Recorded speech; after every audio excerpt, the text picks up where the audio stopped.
Good morning, and thank you for joining us on our latest media briefing. I'm Dr. Zainab Abdurrahman, and I'm an allergist and clinical immunologist in the Mississauga area and president of the Ontario Medical Association. We represent over 47,000 doctors.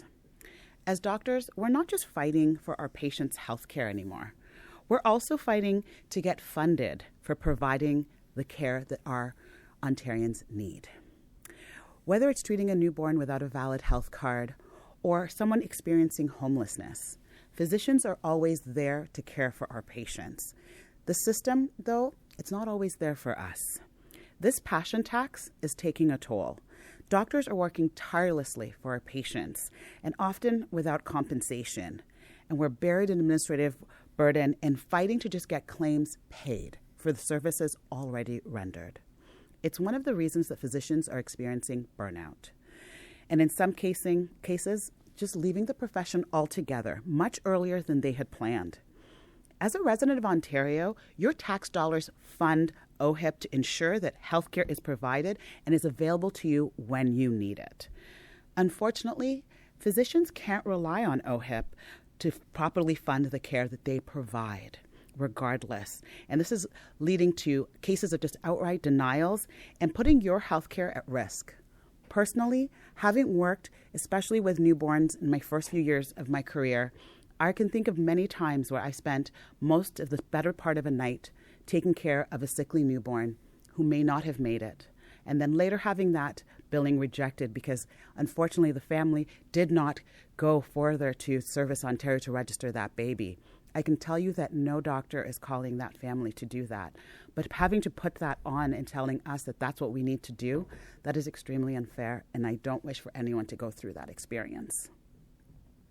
A recent OMA survey of over 2,500 physicians showed that 90% of them had experienced OHIP claims rejections in 2024.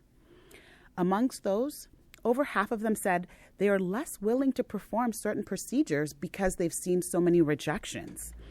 Over 65% said that this led to more administrative time dealing with the rejected billings, and that unfortunately then reduced time to spend treating patients. Based on the survey data, we estimate that there's an additional 5,700 patients that could have been seen if physicians weren't spending that time actually following all those rejected billings. So the more time doctors spend chasing OHIP billings, the fewer patients they can see. There's only so many hours in the day. The Ontario government has committed to providing accessible health care for all Ontarians, but these funding issues are standing in the way of that commitment being fulfilled.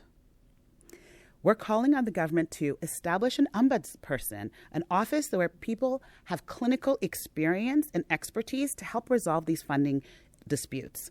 Ensure that there are reasonable, realistic timelines for the appeal of rejected claims, and to give physicians an appropriate amount of time to appeal their case and to ensure the process is transparent. Doctors don't turn people away. It goes against every instinct and value we have. But when we care for patients who don't have valid OHIP cards, we often do that work for free. Across the province, physicians are treating people every day who, for some reason or the other, don't have a valid health card. They could be a newborn baby whose health card has expired because the parents could not complete the health paperwork in time. But it could be also those who are struggling with mental health issues or who are experiencing homelessness. And these are some of our most vulnerable patients, and they deserve care. In every one of those cases, a doctor will provide them that care that they deserve, but the system refuses to recognize it. When we're seeing this failure in policy, it's punishing doctors for doing the right thing. No one should have to choose between following their duty to patients and being paid for the work that they provide. The Ontario Medical Association is asking the government to bring back the good faith billing. It's a simple, fair policy that allows doctors to bill for medically necessary care to provide a patient when their coverage can't be verified, even though they're eligible for it. For newborns, we're asking the Ministry of Health to allow OHIP claims for a pre-assigned healthcare number to stay valid for 90 days instead of expiring within 30. For Ontario residents who are eligible but can't provide documentation due to homelessness, poverty, doctors should be able to bill in good faith. Your tax dollars are meant to fund health care, but right now they stop short. And for someone who can't show or prove that they're covered, even if they are. Good faith billing is about restoring fairness to physicians and providing the best care for our patients. Doctors are asking for one simple thing: to be treated in good faith when acting in good faith. Today, I'm joined by some colleagues that you've seen behind me. We have Dr. Jane Healy, Dr. Ken Milne, and Dr. Tanya Tajarian. And they're also going to speak to some of these OHIP billing issues that they encounter in their practices and how it impacts their patients. We'll start with Dr. Jane Healy, who is a pediatrician at Trillium Health Partners. Please. Thank you, Dr. Abdul-Rahman. As our OMA president mentioned, rejections for new HIP health cards is a very big strain on my colleagues in pediatrics. You may hear that a very small proportion of OHIP claims is rejected, on the order of 0.58%. However, what's important to recognize is that certain specialties are affected more profoundly by these rejections. The system that we have in place for registering newborns for their valid health card is flawed. It depends on multiple, very outdated systems that involve a paper form making its way to the OHIP office to be registered. And there are multiple failure points that can get in the way of that process happening. And not only is it unfair to physicians that are providing that care in good faith, it's also unfair and burdensome to families with a new baby at home. Because in order to properly register that newborn, they then have to suffer the inconvenience of going to a Service Ontario office with their new baby to obtain a brand new health card. They need to field calls from multiple healthcare providers that they may have been in contact with during their baby's hospital admission to provide that new number. All of this is unfair. It's administratively burdensome. It's not just for physicians, but also for families. And I would call on the government to consider revamping this system, to consider good faith payments as they were before, and to make sure that this is a fair process for our very youngest Ontarians, our newborn babies. Thank you. Thank you, Dr. Healy. I'm excited to also call up Dr. Tanya Tajarian. She is the Chief Health Information Officer and Chief of Hospital Medicine Division at CAMH. Thank you. Thank you so much. So I'm a primary care hospitalist, and I've been for the past 2 decades taking care of patients with severe mental illness at CAMH. I think it's very important to know that team-based medicine and team-based care is how modern medicine works. OHIP's virtual care rules need to catch up, recognizing that continuity belongs to a team and not just for a physician. Right now, if a patient, for example, needs to see their physician and the physician is away, they have to come in person to see another member of the team. There's, again, access for care, for virtual care for the most vulnerable is very important. Thinking about the barriers to reduce them, it's going to be very critical. So thank you for this opportunity. Thank you. And last but definitely not least, Dr. Kevin Milne. He is a rural emergency physician from the Strathroy region of Ontario. Please. Thank you very much. I'm really pleased to have the opportunity here to advocate for rural health care and for access to rural health care. And I know that my colleagues have talked about funding, and funding is really, really important. But we also talked about good faith care, and that's because it starts with patient care and it ends with patient care. And funding of that care is only to facilitate that care. I don't know if you've heard, but there's a shortage of rural physicians. And we have emergency departments closing, and some have closed at night. They say they're temporary, but they've been permanent, in one case, since 2019.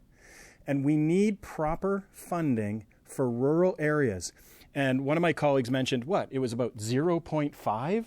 Wow. You know, it's sort of like being pregnant. You're not 0.5 pregnant. You either are pregnant or you're not pregnant. And so you either got paid for the service or you didn't get paid for the service.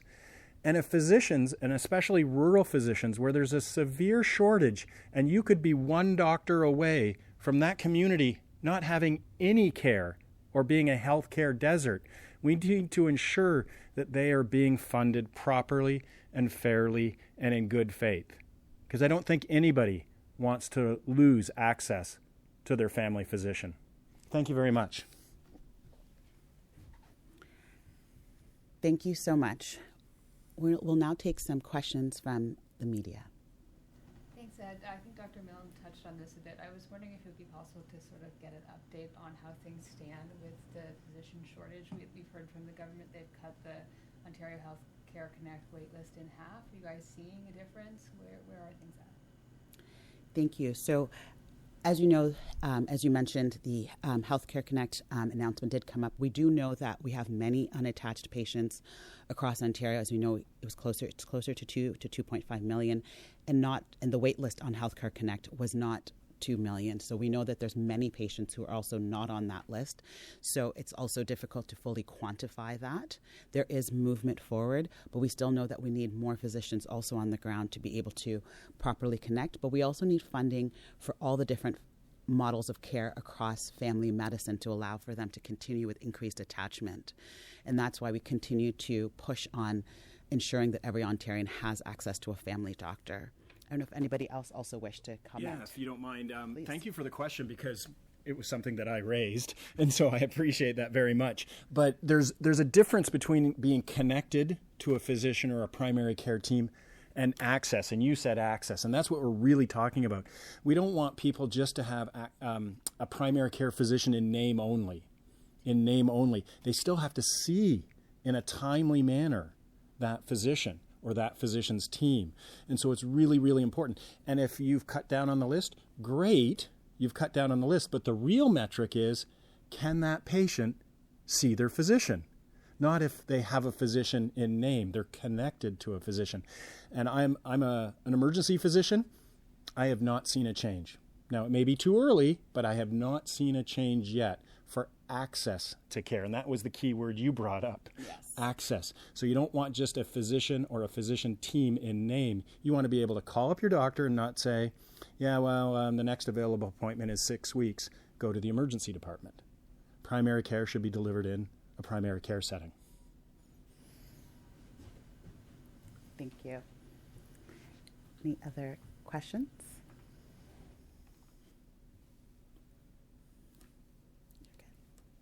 Okay. Thank you so much for joining us today. We're excited to be here. We're here all day, and we're going to be meeting with various MPPs, and we're going to continue to discuss this issue as well as all the other issues on our fall advocacy push, which still includes discussion of the OHIP billings, as well as ensuring that patients have access to a family doctor and also access to all our community-based specialty physicians, as well as discussing from here, which, you know, we've talked about burnout in terms of the OHIP billings, really talking about physician wellness as well, because as much as we have physicians in the system, we also need to make sure the system is going to be able to allow them to stay healthy and stay in practice for as long as they had planned to be. Once again, thank you so much for joining us today.